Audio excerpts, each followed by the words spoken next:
कुछ हो ना हो, कुछ हो ना हो, लेकिन ग्रुप डी की खोपड़ी में छेद जरूर हो। जय हिंद दोस्तों, कैसे हो आप सभी। आशा करता हूं आप सभी मस्त होंगे, जबरदस्त होंगे।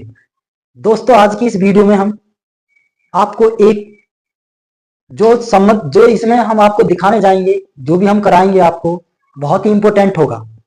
मैथ से रिलेटेड जो ग्रुप डी के लिए कुछ हो ना हो, कुछ हो ना हो, लेकिन ग्रुप डी की खोपड़ी में छेद जरूर होगा। तो देखना ना भूलें, वीडियो में अंत तक जुड़े रहें। इसमें हम आपको पढ़ाएंगे आप संख्याओं की जानकारी। हमारा टॉपिक होगा आज दोस्तों संख्याओं की जानकारी। तो हम इसमें टॉपिक डालते हैं आपके सामने, संख्याओं की जानकारी। तो हमारा टॉपिक क्या होगा, हमारा आज का प्रकरण होगा संख्याओं की जानकारी। संख्याओं की जानकारी। बहुत से स्टूडेंट, बहुत से दोस्त, बहुत से बच्चों को ये पता नहीं होता है कि कौन सी संख्या क्या होती है। जैसे कि हम आपसे बात करें, सबसे पहली संख्या है, सबसे पहली संख्या को बोलते हैं हम नेचुरल नंबर, जिसको बोलते हैं हम प्राकृत संख्या।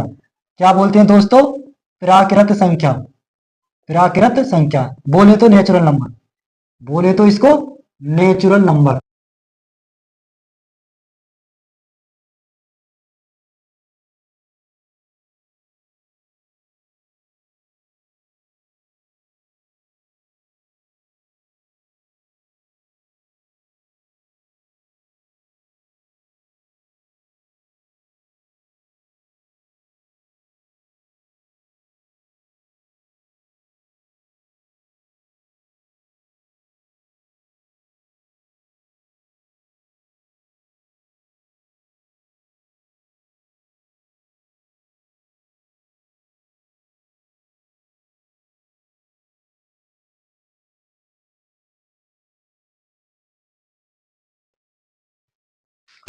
दोस्तों, पहली संख्या क्या है, प्राकृत संख्या, जो 1 से स्टार्ट होती है। 1 2 3 4 5 6 7 8 9, इसकी जानकारी होनी अति आवश्यक है। दूसरे नंबर पर जो संख्या आएगी बच्चों, दूसरे नंबर पर संख्या आएगी, दूसरे नंबर पर कौन सी संख्या होगी, ले लेते हैं हम सम संख्या। कौन सी संख्या है, सम संख्या। सम संख्या का सेट कौन सा सेट होता है, सम संख्या जैसे सबसे छोटी सम संख्या 2 होती है, उसके बाद आपकी 4 होती है, उसके बाद आपकी 6 होती है, इसके बाद होती है 8, इसके बाद होती है 10 डॉट डॉट डॉट। इसको बोलते हैं सम संख्या। तीसरे नंबर पर जो आया, थर्ड नंबर पर आती है विषम संख्या। क्या होती है, विषम संख्या। विषम संख्या को देखते हैं यहाँ से। विषम संख्या का सेट होता है, सबसे छोटी विषम संख्या 1 होती है। 1 एक ऐसी संख्या है जो विषम भी है और अपने आप में एक प्राकृत संख्या भी है। तो 1 आ गया, और एक आपका आ गया 3, फिर हो गया 5 7 9 11 dot dot dot. Next number आएगा दोस्तों, नेक्स्ट नंबर आएगा आपका अभाज्य संख्या। कौन सी संख्या, अभाज्य संख्या। अभाज्य संख्या का सेट कौन सा सेट है, इसको देखते हैं। सबसे छोटी अभाज्य संख्या 2 होती है, उसके बाद 3, फिर 5, नेक्स्ट संख्या होती है 7, फिर 11, आपका आएगा 13, यहां से होगा आपका 70 डॉट डॉट डॉट। ये कुछ संख्याएं होती हैं। अब यहां से नंबर 5 पर कौन सी संख्या है, सहअभाज्य संख्या। सहअभाज्य संख्या। सहभाज्य संख्या का मतलब होता है पेयर में होती है संख्याएं, जिनका 2 संख्या होती है, जिनका एचसीएफ 1 हो, उसको बोलते हैं सहभाज्य संख्या। जैसे कि 15 हो गया और आपका 31 हो गया। ठीक, अब यहां से देखेंगे 1 हो, 3 हो गया, और ये आ जाएगा आपका 7 हो गया। और भी संख्याएं होती हैं पेयर में, जैसे कि 9 हो गया और आपका 11 हो गया डॉट डॉट डॉट। ये संख्या कैसी होती है, इन संख्याओं को बोलते हैं अभाज्य संख्या। अब यहां से नेक्स्ट संख्या होगी आपकी 6 नंबर पर आएगा। 6 नंबर पर आएगा कंपोजिट नंबर, जिसे बोलते हैं भाज्य संख्या। कौन सी संख्या दोस्तों, भाज्य संख्या। भाज्य संख्या का सेट कौन सा सेट होता है, सबसे छोटी भाज्य संख्या होती है 4, उसके बाद होता है आपका 6, फिर होता है 8, फिर 9, फिर 10 डॉट डॉट डॉट। इन संख्याओं को क्या बोलते हैं, भाज्य संख्या। भाज्य संख्या की परिभाषा क्या है, वे संख्या जिसके 2 या 2 से अधिक गुणनफल हो जाए या फैक्टर हो जाए, उस संख्या को क्या बोलते हैं, भाज्य संख्या। नेक्स्ट नंबर पर आता है 7 नंबर पर आता है आपका twin prime number. Twin prime number बोलते हैं इसे, द्विव अभाज्य संख्या। ये संख्याएं कौन सी होती हैं, यहाँ से जिन संख्याओं के पेयर में कॉमन डिफरेंस 2 आए, उसको बोलते हैं हम ट्विन प्राइम नंबर। जैसे कि संख्या होती है, जैसे 2 ले लिया और आपके सामने सबसे पहली संख्या 3 ले ली और 5 ले ली। यहां से ले लेंगे 5,7, इधर ले लेंगे दूसरा पेयर 7,9, इधर ले लेंगे 9,11 डॉट डॉट डॉट। ये संख्याएं कौन सी संख्या होती हैं? ये ट्विन प्राइम नंबर, जिसे बोलते हैं द्विभाज्य संख्या। अब यहां से देखेंगे नेक्स्ट नंबर 8 नंबर कौन सा है आपका? 8 नंबर आएगा आपका पूर्णांक संख्याएं। कौन सी संख्या? पूर्णांक संख्या। पूर्णांक संख्या का सेट कौन सा सेट होता है? वे संख्याएं जैसे माइनस का infinity dot dot dot, minus का 3, माइनस का 2, माइनस का 1, माइनस का 1। अब यहां से होगा आपका 0 और 1 positive, 2 3 dot dot dot plus का इन्फिनिटी। वे संख्याएं जो प्लस के इन्फिनिटी से माइनस इन्फिनिटी से प्लस इन्फिनिटी हो या प्लस इन्फिनिटी से माइनस इन्फिनिटी हो, उस संख्या को क्या बोलते हैं? पूर्णांक संख्या। बोले तो इंटीजर। 9 नंबर पर क्या होगा आपका? 9 नंबर पर आएगा आपका पूर्ण संख्याएं। कौन सी संख्या है? पूर्ण संख्याएं। पूर्ण संख्या देखते हैं कौन सी होती है पूर्ण संख्याएं, होल नंबर बोलते हैं इसको। इसमें क्या होगा?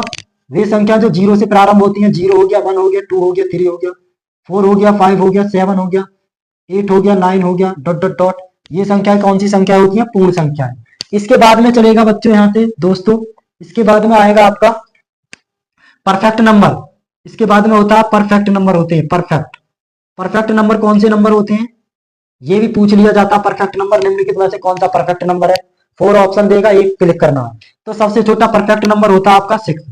सबसे छोटा जो परफेक्ट नंबर होता है उसका नाम है आपका 6। दूसरे नंबर पर आएगा आपका 28। दूसरे नंबर पर परफेक्ट नंबर होगा 28 डॉट डॉट डॉट। ऐसे कुछ नंबर दे रखे हैं जो होते हैं अपने आप में परफेक्ट नंबर। परफेक्ट नंबर की बात बता दो, जैसे कि 6 होता है। यदि हम 6 के ऐसे फैक्टर करें 1, 2, 3 और 6, यदि इस 6 को ना लें और इन संख्याओं का योग करें तो 6 ही बैठना चाहिए, उस नंबर को बोलते हैं परफेक्ट नंबर। क्या नंबर बोलते हैं? Perfect number. यहाँ से इसको नोट कर लीजिए। यहाँ से ये यहाँ से क्वेश्चन बन सकता है। कैसे कैसे क्वेश्चन बन सकते हैं? देखो यहाँ से इस वाले पोर्शन से क्वेश्चन बन सकते हैं। ये क्वेश्चन बन सकता है कि 1 बताइए, 1 कैसी संख्या है? प्राइम 1 भाज्य संख्या है या 1 भाज्य संख्या है या अभाज्य संख्या है या सहभाज्य संख्या है? 1 न तो भाज्य संख्या है और न ही अभाज्य संख्या। सबसे छोटी अभाज्य संख्या क्या होती है? 2 होती है। सबसे छोटी अभाज्य संख्या 2 होती है। और 2 एक अपने आप में सम संख्या भी है और एक अपने आप में अभाज्य संख्या भी है। सबसे छोटी विषम संख्या 3 होती है और सबसे छोटी कंपोजिट नंबर बोले तो भाज्य संख्या 4 होती है। सबसे छोटी सम संख्या 2 होती है, सबसे छोटी विषम संख्या 1 होती है और सबसे छोटी प्राकृत संख्या 1 होती है। तो यहाँ से फैक्ट वाइज क्वेश्चन पूछ सकता है, ग्रुप डी में आने वाले क्वेश्चन है ये।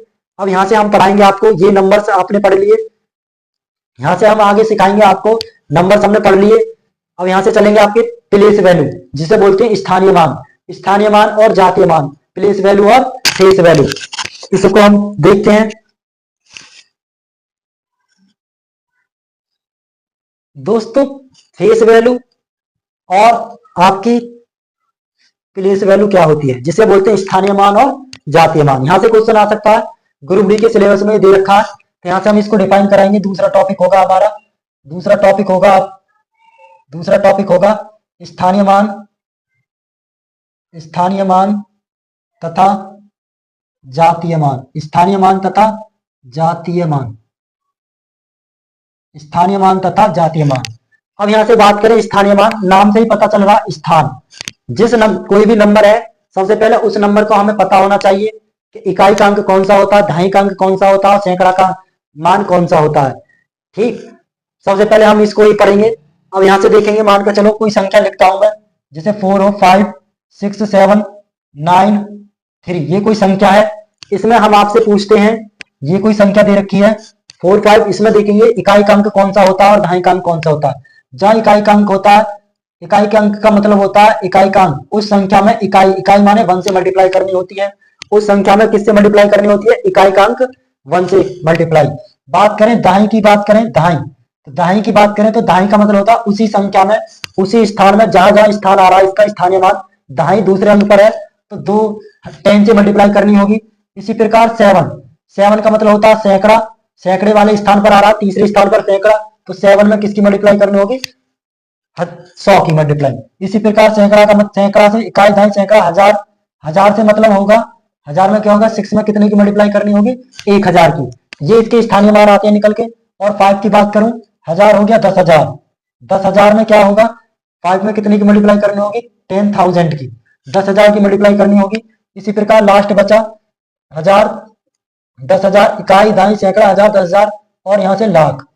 यहाँ से लाख वाले पोर्शन का कितने की मल्टीप्लाई करनी होगी? 1 लाख की, 1 लाख की। ठीक है, ये होते हैं इसके स्थानीय मान। क्या होते हैं? स्थानीय मान। यदि मैं बात करूं जातीय मान की, जातीय मान क्या होता है?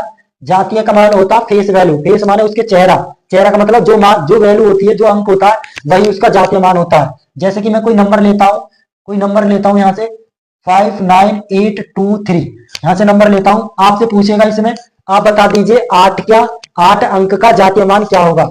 तो 8 को पूछ रहा, तो जो संख्या को पूछता उसका मान क्या होगा? 8 ही होगा। क्या होगा? 8 ही इसका आंसर आ जाएगा। इसका जातीय मान क्या होगा? 8 होगा। जातीय मान समझ में आया यहाँ से? अब मान के चलो कोई एक संख्या और ले लेता हूं, जैसे 50349। इसमें आपसे पूछेगा कि इस वाले अंक का जातीय मान बता दो, तो 0 अंक का जातीय मान क्या होगा? 0 ही होगा। 0 अंक का जातीय मान 0 होगा। यहाँ से नॉट पॉइंट है वाला। अब यहाँ से क्वेश्चन कैसे बनते हैं? क्वेश्चन देखो, क्वेश्चन कैसे आएंगे। तो पहला क्वेश्चन देखेंगे, यहां से क्वेश्चन बनने वाला है। क्वेश्चन में पूछेगा, ये बता दीजिए कि निम्नलिखित में से निम्नलिखित ऑप्शन में ऐसा कौन सा ऑप्शन है जिसमें इकाई के अंक का वर्ग तथा दहाई के अंक का वर्ग, इकाई के अंक का वर्ग और दहाई के अंक, या ऐसा ना कह के कोई संख्या दे देगा कि 3 और 9 इनके स्थानीय मानों के वर्गों का योगफल क्या होगा। इसमें दे देगा 3 तथा, इस वाले क्वेश्चन से देखते हैं, 3 तथा एक संख्या ले लेता हूं 3 ले ली, एक संख्या ले लेता हूं 4। 3 तथा 4 के स्थानीय मानों का योग, स्थानीय मानों का योग पूछ ले, तो यहां से इसको कैसे सॉल्व करेंगे? इसको सॉल्व करना होगा सबसे पहले 4 का स्थानीय मान क्या होता है? 3 का स्थानीय मान 3 होता है। इधर 3 का स्थानीय मान 3 है। इसी प्रकार 4 का स्थानीय मान क्या है? 4 का स्थानीय मान दे रखा आपका 4 लाख।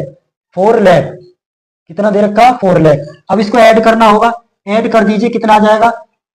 ये आ जाएंगे 4 और ये 3, इसमें ये ऐड कर दिया। इकाई, दहाई, सैकड़ा, हजार, 10,000, लाख, तो कितना आ गया? 4 लाख 3, 4 लाख 3 आ गया। ऐसे क्वेश्चन पूछे जाते हैं। दूसरा क्वेश्चन कैसे बन सकता है? ये बन सकता है कि इकाई जो 3 है, संख्या दे देगा, संख्या 3 के स्थानीय मान का वर्ग, 3 के स्थानीय मान का वर्ग, 7 के स्थानीय मान के वर्ग का योग, ऐसे क्वेश्चन दे सकता है। तो 3 का स्थानीय मान देखेंगे सबसे पहले। 3 का स्थानीय मान कितना है? 3 का स्थानीय मान दे रखा 3, तो 3 का स्थानीय मान 3 दे रखा, तो 3 का स्क्वायर। इसमें कह रहा है जोड़ने के लिए, तो जोड़ का चिन्ह लगा दिया, जोड़ का साइन।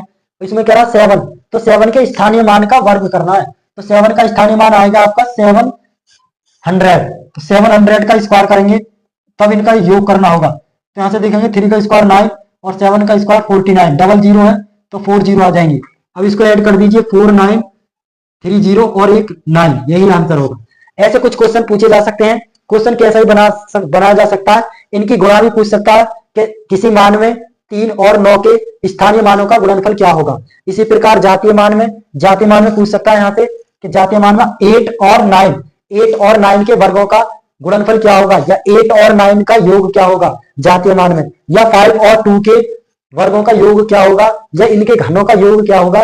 ठीक है, ये क्वेश्चन यहाँ से बन सकते हैं। आज की वीडियो में दोस्तों इतना ही। अब हम नेक्स्ट वीडियो जो लाएंगे, उस वीडियो में कौन सा टॉपिक होगा? उस वीडियो में होगा आपका टॉपिक डिविजिबिलिटी रूल, जिसको बोलते हैं विभाजकता के नियम। हम सभी विभाजकता के नियम को डिफाइन करेंगे, वहां से कैसे कैसे क्वेश्चन की पॉसिबिलिटी हो सकती है, उन क्वेश्चनों को डिफाइन करेंगे। आज की इस वीडियो में इतना ही। सभी दोस्तों को नमस्कार, जय हिंद।